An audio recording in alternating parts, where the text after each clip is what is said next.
and some other things. We won't talk too much about that. Now, I'm thinking, and I'm going to jump through some of this stuff a little more quickly here. I'm seeing folks' eyeballs rolling back a little bit here.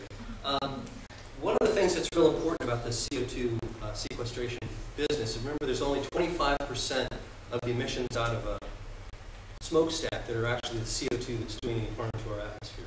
Okay? Now, CO2 has got a very unusual physical properties in that at relatively low temperatures and pressures, and that ends up being about 31 degrees centigrade, 80 or so degrees Fahrenheit, and 1100 psi, just 100 times more pressure than you put into your racing bicycle tire. CO2 transforms from a regular old gas into what's called a supercritical fluid. That means it's a liquid-like gas. Okay? And this is density, all right, 0.7 grams per cc. What's the density of water? What's the density of water you chemistry students? The simplest number out there. 1. Okay? So, this supercritical CO2, this compressed CO2, remember you told you how to compress this stuff? It's still 70% the density of water. So it's still buoyant, right? It's going to want to go up relative to water that fills virtually all of the pore spaces in rock formations. Okay. Now, these little dots represent the density of CO2 at these various depths in the subsurface in Michigan. So what's important is that at a minimum depth of about 2,600 feet, that's the minimum depth that we can utilize a rock formation to inject CO2. Remember, we get groundwater probably around here within, what, 100 feet, Jerry? 100 feet of the surface?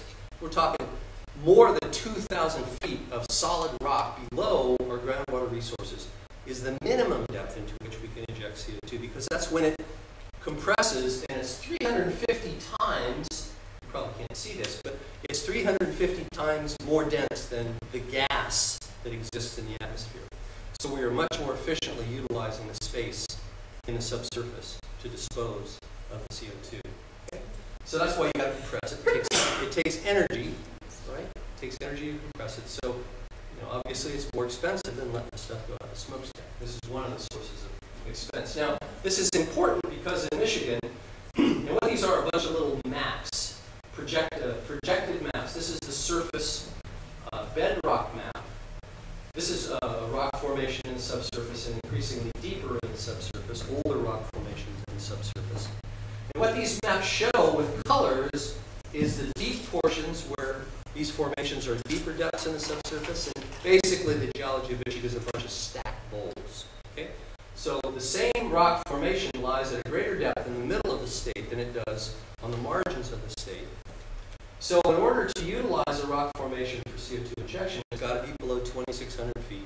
So a lot of this rock formation is unusable. A little bit more of this is usable. More of this. And we know all of this about the subsurface on the basis. See these little purpley lines here? Those are lines representing boreholes, right? Where wells are drilled and sampled material from the deep subsurface. And this particular rock formation lies at between 2,000 feet, quite shallow over where we are, to as deep as 11,000 feet in the center part of the state. So the depth in the subsurface is important.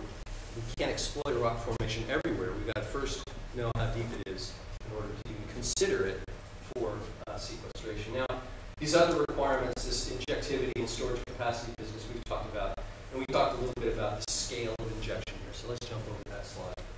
And then finally, this business of trapping.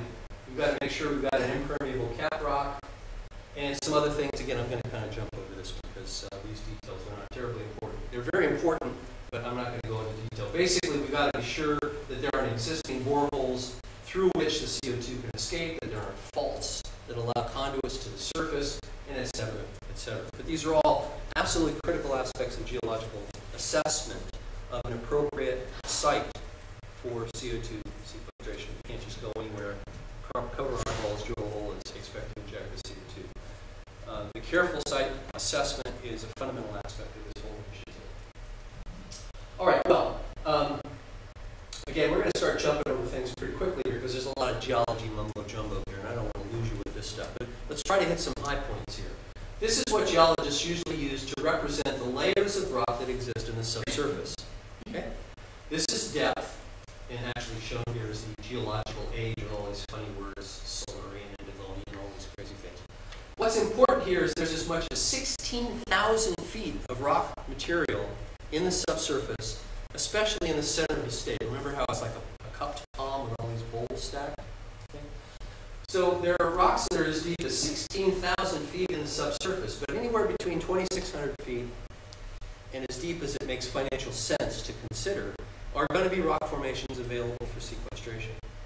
You go to Minnesota, you've got granite at the surface. You're out of luck. No possibilities. Okay?